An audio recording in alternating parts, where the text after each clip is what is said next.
this is a moment for Cersei where she has a chance to maybe to flee and get away if she surrenders. But that's, I think anyone who knows Cersei knows she's not going to make that choice. Her feeling is, if I give up the throne, I'm dead. And so my only chance now is to win. And that's what she says to Ned Stark in season 1. When you play the Game of Thrones, you win or you die. Dany is this young queen coming to try to usurp her, and Cersei's not going to give up the throne that easily. Tyrion's perspective is, you know, while we have these various wars for supremacy and everything, let's not forget about the people who are going to suffer the most from it. He can envision what will happen in King's Landing if these two armies clash and dragons are involved, and it's an obvious catastrophe. She feels like the odds are actually pretty good for her at this point, and she's willing to roll the dice.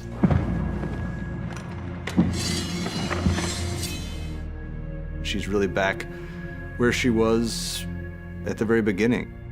Emotionally, she's alone in the world and she can't really trust anybody. People have underestimated Dany's strength many times before, and no one's really done very well underestimating her strengths. Unlike then, she's extremely powerful, and unlike then, she's filled with a rage that's aimed at one person specifically. I think what's probably echoing in Dany's head in those final moments would be Missandei's final words. Dracarys is clearly meant for Dany. Missandei knows that her life is over, and she's saying, you know, light them up.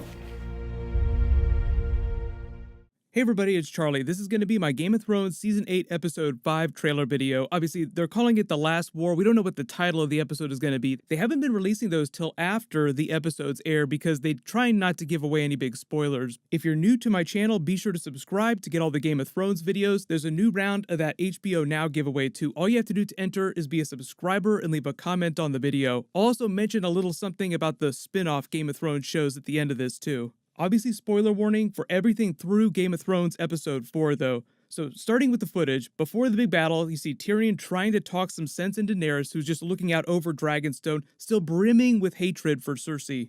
The way Daenerys walks out of Episode 4, per Dan and Dave, is that she gets this message, quote-unquote, received from Missandei as she's dying, Dracarys, burn them all, although Dracarys in High Valyrian means dragonfire, literally. But the way they say it is that Missandei was trying to tell Daenerys to burn Cersei and all of her allies. So Daenerys is like, message received, I will burn them all. So they want you to think from Daenerys' actions and the look on her face that she's thinking burn them all Mad King style. I think it's a bit of a misdirect though, because just like in last week's episode, Tyrion and Varys are actually worried that Daenerys will go full Mad Queen just like her father, when really we should also be thinking about Cersei going full Mad Queen. Although you would call her Cersei the Cruel because her actions are a little bit more like Maegor the Cruel. He was a Targaryen king who put down a faith militant uprising during his time by burning down the Great Sept of his time with all the faith inside of it, just like Cersei did during Season 6, and he built the Dragon Pit in its place. We'll probably go back to the Dragon Pit at some point in the next couple of episodes. Even though you see Cersei looking out over the city here, there are a lot of questions about this shot too, because it looks very different from the shot of her looking over the city during Season 6. I'll explain what's going on here. But the really interesting thing about Tyrion in this trailer here is they're using a lot of visual metaphors to make you think that he is in danger. Because as he's walking towards Daenerys, visually, look at the metaphor that they're going for here. He's walking into the mouth of the dragon on the wall here, as if Daenerys is destined to kill him sometime in the last couple of episodes. Like he's walking into the mouth of a dragon. He even said that he's afraid of Daenerys in last week's episode. There are only a couple of things that Tyrion could do in the last couple of episodes that I think would make Daenerys actually want to kill him, even though it seems like ever since the end of Season 7, he's been on the outs with Daenerys in terms of her small council. She hasn't suspected Varys is plotting against her yet, but she'll probably find out about that pretty soon too. I know a lot of people are expecting Tyrion to betray Daenerys in the last couple of episodes as part of this big battle of King's Landing. I do expect him to do something really crazy, but I don't know if he would betray her in the way that a lot of people are expecting him to betray her. So it seems like they want you to think that Tyrion's days are numbered, but I think the events leading up to that potentially will be a little bit different than people expect.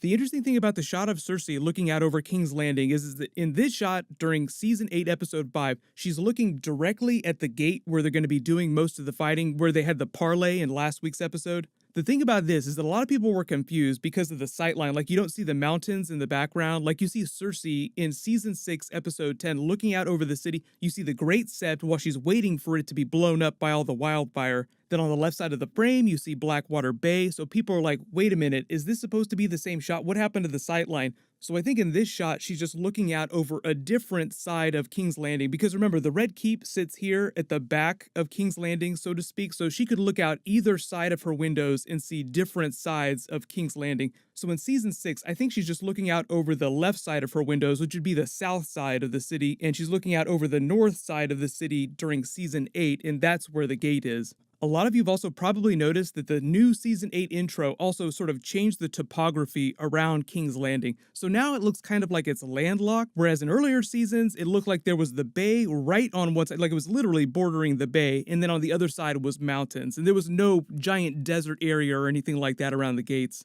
I think this is them just fudging their season 5 stuff. Like in season 5, they got a really good exterior shot, and this is in Dubrovnik. Then because of the way they wanted to shoot these battle scenes during season 8, episode 5 coming up, they're just trying to say that it's a different part of the city, even though it does look like there's kind of a desert around King's Landing. So there are some inconsistencies season to season. But for those of you asking about the seasons, like is it changing seasons now because they supposedly killed the Night King? So does that mean that winter is going away and it's turning into spring? I think the idea is that it's slowly turning from winter to spring, but it's still technically winter. Like they say, a dream of spring in A Song of Ice and Fire. There is currently a dream of spring right now, but they're not quite there. You see Jon Snow roll up at the gates of King's Landing with what few Northern Army members they have left. You see a couple Stark soldiers, you see a few Knights of the Vale in the background of this shot. You see Euron ships waiting for Daenerys, Drogon, and any other remaining fleet she might have because of Yara Greyjoy's Ironborn. Remember, Yara Greyjoy left a couple episodes ago to reclaim the Iron Islands in Daenerys' name, and if there's any special skills that they've given the Ironborn the last couple of seasons, it's the ability to cloak their ships and just show up Deus Ex Machina style. So Daenerys technically still has ships available to fight Euron's Ironborn, even if she's not thinking about Yara Greyjoy at the moment. There was a weird line of dialogue at the end of episode 4 where Dan and Dave said Daenerys might not be thinking about Euron's Ironborn fleet, but they're definitely thinking about her. Like, wait a minute, did Daenerys just forget about the fact that they have all those ships?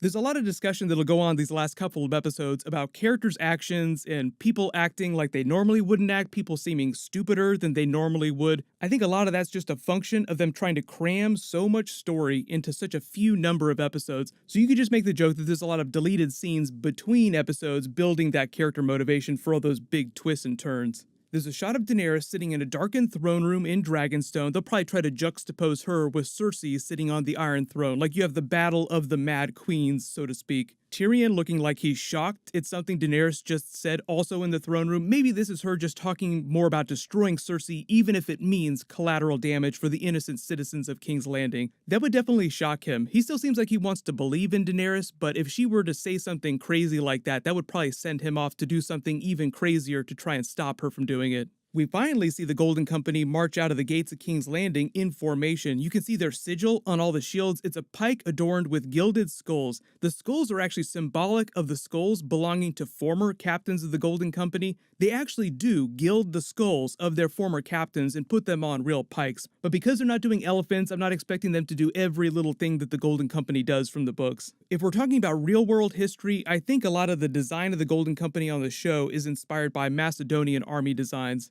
You also notice there's a hooded figure in the background here in a black cloak walking through them in the opposite direction into King's Landing. That might be Jaime Lannister heading back to Cersei, either to kill her or to die with her, depending on how you think Cersei dies in the next 2 episodes. If he really is going to kill Cersei, he's going to have to roll dice with Arya to see who gets the pleasure. Then there's Grey Worm and the Unsullied in formation preparing to fight the Golden Company. You have all the Lannister troops atop the walls of King's Landing manning all those supersized scorpions. You even notice that Cersei has also added those special lion designs on the front for flair. The new scorpion bolts are way nastier than last year. The tips open up and they're designed to spin while in flight so that they'll bore holes tearing through anything that they hit. Then there's that last shot of Euron hearing Drogon's roar and looking up into the clouds in the sky. I think the idea being that Drogon and Daenerys are just hiding above cloud cover to obscure their attack vector, just making it harder for Euron to aim the scorpions fast enough to hit her. If she really wants to be clever, she would also put the sun at her back during her descent so that Euron and his men would literally have to stare into the sun to try and spot her, just making it way, way harder to aim precisely. So big challenges in next week's episode. Take King's Landing without killing all the innocent people in the process. They built out this entire part of the city as a practical set, so at some point during the battle, they'll be fighting up and down this giant city street inside the gates of King's Landing. The episode isn't quite as long as episode 3, and the battle did not take as long to film, but it is Miguel Sapochnik's episode, so it is supposed to be a big battle episode, but it might not be quite as long and drawn out as the battle during episode 3, even though their forces are divided between Blackwater Bay and the gates of the city, so it will be a bigger battle from a geographical perspective, just because the area around King's Landing is so much bigger than the area around Winterfell. There's the idea about something stopping Daenerys from going full Mad Queen, whether or not you actually think that plays out, depending on what you think her character arc is going to be in the next few episodes. What will Cersei's end be in the next couple of episodes? Will she die during the climax of episode 5, or will she die during the finale episode 6? When will Cersei lose her baby? Will Euron ever figure out that Cersei was lying to him about Jaime's baby? He didn't seem to perk up when Tyrion knew about the baby in last week's episode. He's like, wait a minute, I just found out about the baby. How could Tyrion possibly know about the baby? And will Cersei go full Mad Queen if she loses the baby during the battle? And what about Arya and the Hound? Because they were last seen on their way to King's Landing. They left before Jon Snow did, and they said it would take a fortnight for him to make it down, which is about 2 weeks. So they should have arrived at King's Landing way before Jon Snow did. When will we finally see Cleganebowl play out? Will that be during the big battle? Because that would be a perfect time to put it in how will they pay off Daenerys' vision of the Iron Throne Room in the House of the Undying. But a lot of people wondering now, maybe this is Dragonfire and Ash instead of snow, because as of right now, there is no visible winter, snow, or anything around them anywhere. It almost looks like it's summertime.